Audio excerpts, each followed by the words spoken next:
Hello বন্ধুরা, ভারত ও বাংলাদেশকে প্রতিবেশী রাষ্ট্র বা বন্ধু রাষ্ট্র বলা হয়। তবে স্বার্থের টানে কখনো বন্ধুও শত্রু হয়ে যায়। তবে বঙ্গোপসাগর নিয়ে ভারতের সাথে বাংলাদেশের ঝামেলা দীর্ঘদিনের। যদিও ভারতের সাথে আন্তর্জাতিক মামলাতে জয়লাভ করে বাংলাদেশ বিশাল বঙ্গোপসাগর দখলে পেয়েছে, তারপরও বিভিন্ন সময়ে ভারতীয় জেলেরা বঙ্গোপসাগরে ঢুকে মাছ শিকার করে নিয়ে যায়। এছাড়াও ভারতের অনেক জাহাজ বিনা অনুমতিতে বঙ্গোপসাগরে প্রবেশ করে থাকে। তাই যদি কখনো বঙ্গোপসাগরে বাংলাদেশ নৌবাহিনীর সাথে ভারতীয় নৌবাহিনীর যুদ্ধ লেগে যায়, তাহলে কি বাংলাদেশ সমুদ্রে ভারতীয় নৌবাহিনীকে হারাতে পারবে?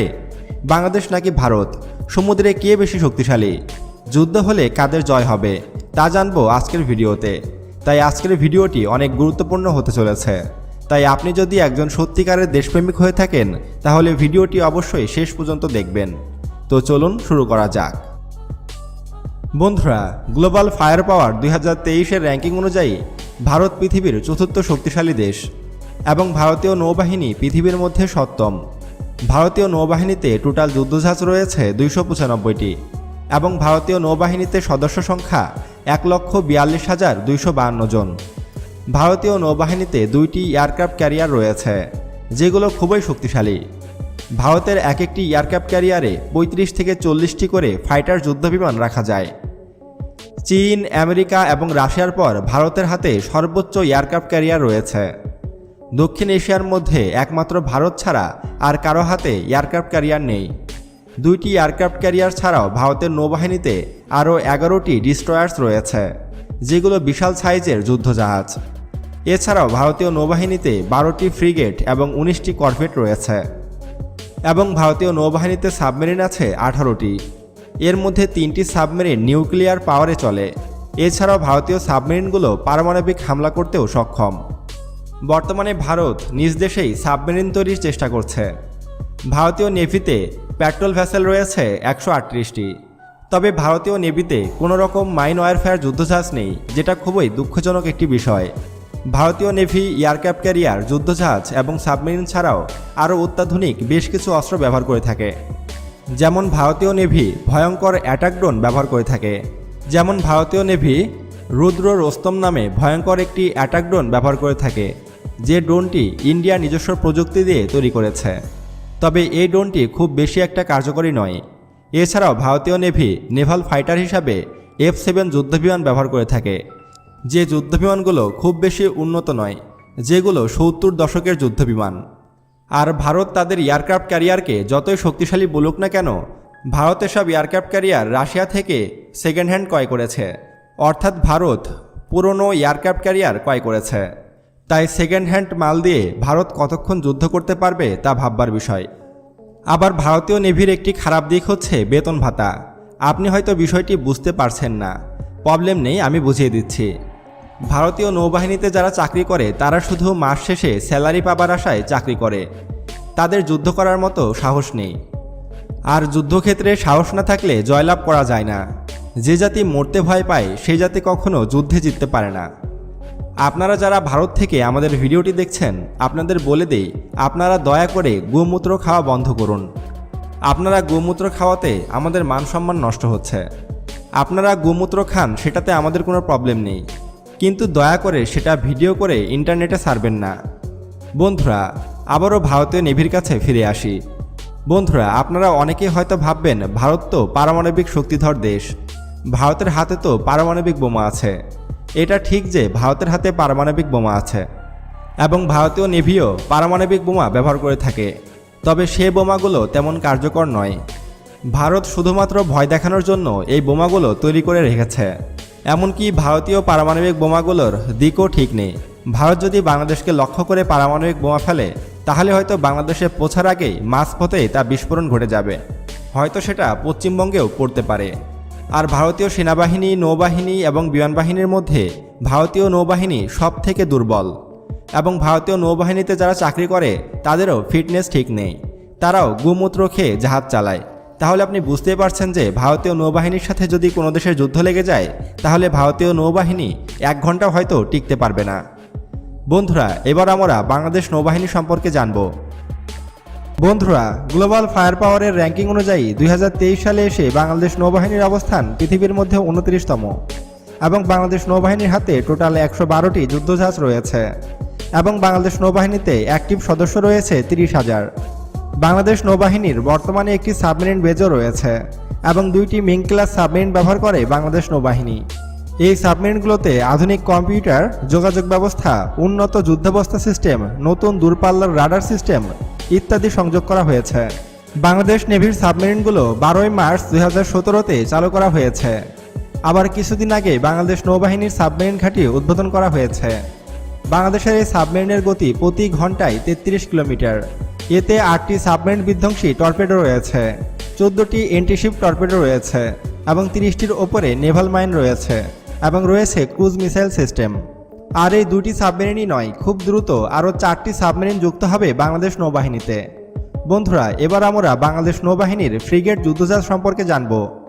বাংলাদেশ নৌবাহিনীতে বর্তমানে 7টি শক্তিশালী ফ্রিগেট যুদ্ধজাহাজ রয়েছে, যার মধ্যে একটি দক্ষিণ কোরিয়া থেকে, 4টি চীন থেকে এবং 2টি যুক্তরাষ্ট্র থেকে ক্রয় করা। এছাড়াও বাংলাদেশ নৌবাহিনীতে আরও 2টি শক্তিশালী ফ্রিগেট যুদ্ধজাহাজ খুব দ্রুত যুক্ত হবে, যেগুলো বাংলাদেশের খুলনা শিপইয়ার্ডে তৈরি হচ্ছে। আর বাংলাদেশে নির্মিত এই 2টি যুদ্ধজাহাজই হবে বাংলাদেশের সবচেয়ে শক্তিশালী ফ্রিগেট যুদ্ধজাহাজ।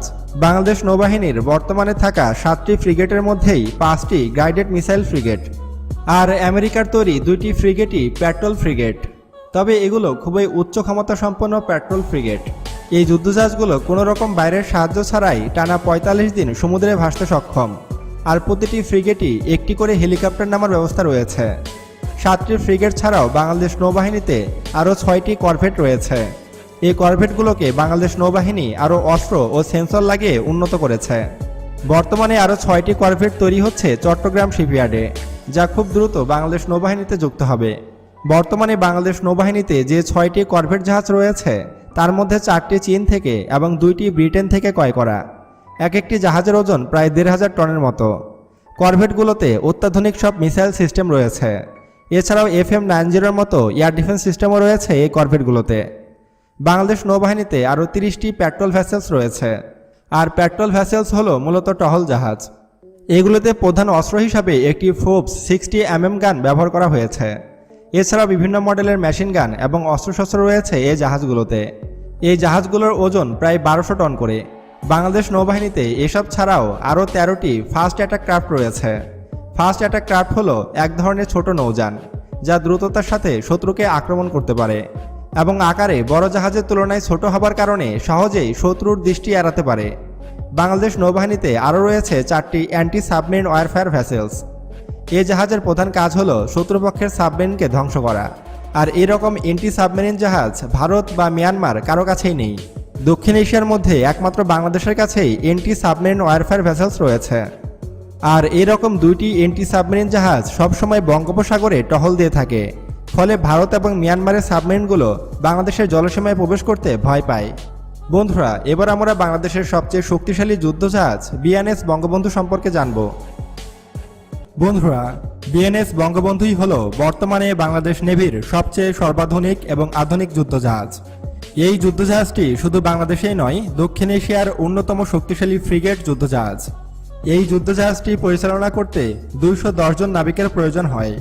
2001 সালে তৎকালীন বাংলাদেশ আওয়ামী লীগ সরকার এই যুদ্ধজাহাজটি দক্ষিণ কোরিয়া থেকে ক্রয় করেছিল। আর দক্ষিণ কোরিয়া যুদ্ধজাহাজ তৈরির জন্য বিশ্ববিখ্যাত। বিএনএস বঙ্গবন্ধুর পেনাট নাম্বার হচ্ছে F-25 এবং এর ওজন 2400 থেকে 2500 টন। বিএনএস বঙ্গবন্ধু লম্বায় 340 ফুট এবং প্রস্থ 41 ফুট। বিএনএস বঙ্গবন্ধুতে ইঞ্জিন হিসাবে রয়েছে সাউথ কোরিয়ার অত্যাধুনিক ACMT-12 VST ডাবল ইঞ্জিন। এই ইঞ্জিনটি সর্বোচ্চ 22,501 হর্স পাওয়ার শক্তি উৎপন্ন করতে পারে। বিএনএস বঙ্গবন্ধু জাহাজটি 25 নট বা 46 কিলোমিটার প্রতি ঘন্টার স্পিডে ছুটতে পারে। এই যুদ্ধজাহাজটি একবার রসদ নিয়ে টানা 1.5 মাস গভীর সমুদ্রে টহল দিতে পারে। বিএনএস বঙ্গবন্ধু যুদ্ধজাহাজটি পরিচালনা করতে 210 জন নাবিকের প্রয়োজন হয়। যদিও এই জাহাজটি সাউথ কোরিয়া তৈরি করেছে, তারপরও বাংলাদেশ ইউরোপ থেকে অসংখ্য অস্ত্র আমদানি করে জাহাজটিতে সেট করেছে। এতে করে বিএনএস বঙ্গবন্ধুর শক্তিমাত্রা আরও বহুগুণে বেড়ে গেছে। বিএনএস বঙ্গবন্ধুতে রাডার হিসাবে যুক্ত করা হয়েছে ফ্রান্সের থেলাস কোম্পানির DA-08 এয়ার সার্চ রাডার। আর এটি খুবই কার্যকারী শক্তিশালী একটি রাডার। এই রাডারের মাধ্যমে 50 থেকে 60 কিলোমিটারের মধ্যে শত্রুপক্ষের যুদ্ধবিমান শনাক্ত করা সম্ভব। নেভিগেশন হিসাবে এই যুদ্ধজাহাজটিতে রয়েছে Kelvin 1007 I band navigation radar. পৃথিবীর অন্যতম শক্তিশালী এই রাডারটি 300 কিলোমিটারের মধ্যে থাকা সকল শত্রু জাহাজ শনাক্ত করতে পারে। অর্থাৎ বিএনএস বঙ্গবন্ধু যে দিক দিয়ে যাবে তার আশেপাশের 300 কিলোমিটার এলাকার সকল যুদ্ধজাহাজের ওপরে নজর রাখতে পারবে এই জাহাজটি। আর এই রকম মোট 4টি রাডার লাগানো আছে বিএনএস বঙ্গবন্ধুতে। শত্রুর যুদ্ধজাহাজের নজরদারি ফাঁকি দেবার জন্য বিএনএস বঙ্গবন্ধুতে লাগানো হয়েছে নেদারল্যান্ডের তৈরি লিপর্ড MK2 ইলেকট্রনিক ওয়ারফেয়ার রাডার। এই ইলেকট্রনিক ওয়ারফেয়ারের কাজ হলো শত্রুপক্ষের যুদ্ধজাহাজের রাডারকে জ্যাম করা। অর্থাৎ বিএনএস বঙ্গবন্ধুকে ভারত বা মিয়ানমারের যুদ্ধজাহাজ শনাক্তই করতে পারবে না। তারা বুঝে ওঠার আগেই বিএনএস বঙ্গবন্ধু তাদের ডুবিয়ে দিবে সমুদ্রে। নেদারল্যান্ডের তৈরি এই ওয়ারফেয়ার রাডারের অগ্রভাগে একটি অত্যাধুনিক ক্যামেরাও লাগানো আছে। আর এই ক্যামেরার কাজ হলো দূরের জিনিস টার্গেট করা। বিএনএস বঙ্গবন্ধুতে আরও লাগানো আছে ফ্রান্সের থেলাস কোম্পানির অত্যাধুনিক ভেরিয়েন্ট এয়ার সার্চ রাডার। আর এই রাডারের কাজ হলো 70 থেকে 80 কিলোমিটারের মধ্যে যে কোনো যুদ্ধবিমানকে শনাক্ত করা। অর্থাৎ বিএনএস বঙ্গবন্ধুর 70 থেকে 80 কিলোমিটারের মধ্যে যদি ভুল করেও ভারত বা মিয়ানমারের কোনো যুদ্ধজাহাজ ঢুকে পড়ে তাহলে সেগুলোকে শনাক্ত করতে পারবে এই রাডার এবং মুহূর্তে ফায়ার করে সেই যুদ্ধবিমানগুলোকে ধ্বংস করতে পারবে বিএনএস বঙ্গবন্ধু। আর এই কারণেই ভারতীয় বিমান বাহিনী এবং মিয়ানমার বিমান বাহিনী জমের মতো ভয় পায় এই যুদ্ধজাহাজটিকে। এসব ছাড়াও আকাশে, পানিতে বা পানির নিচে লুকিয়ে থাকা শত্রুকে খুঁজে বের করতে এই জাহাজটিতে লাগানো হয়েছে matador optical surveillance and tracking system. আর এটি বর্তমান যুগে খুবই অত্যাধুনিক একটি সিস্টেম। আর এই অত্যাধুনিক যন্ত্রের কাজ হলো লুকিয়ে থাকা শত্রুপক্ষের সাবমেরিন বা যুদ্ধজাহাজকে খুঁজে বের করে তা ধ্বংস করা। এসব ছাড়াও বিএনএস বঙ্গবন্ধুতে এয়ার ডিফেন্স হিসাবে লাগানো রয়েছে চায়নার তৈরি FM90 এয়ার ডিফেন্স সিস্টেম। আর এই এয়ার ডিফেন্স সিস্টেমটি 20 থেকে 30 কিলোমিটার দূরে থেকেই শত্রুপক্ষের যে কোনো যুদ্ধবিমান, ড্রোন এবং যে কোনো আকাশযানকে ধ্বংস করতে সক্ষম। শত্রুপক্ষের যুদ্ধজাহাজকে ধ্বংস করার জন্য এটিতে যুক্ত করা হয়েছে ইতালির তৈরি অটোম্যাট MK2 মিসাইল সিস্টেম। আর এই মিসাইলগুলো খুবই শক্তিশালী। এই মিসাইলের রেঞ্জ 180 থেকে 200 কিলোমিটার। অর্থাৎ 200 কিলোমিটার দূর থেকেই শত্রুপক্ষের জাহাজ ধ্বংস করতে সক্ষম বিএনএস বঙ্গবন্ধু। ভারতের শক্তিশালী এয়ারক্রাফট ক্যারিয়ার INS ভিক্রান্তকে ডুবিয়ে দেওয়ার জন্য বাংলাদেশের বিএনএস বঙ্গবন্ধুর একটি মিসাইলই যথেষ্ট।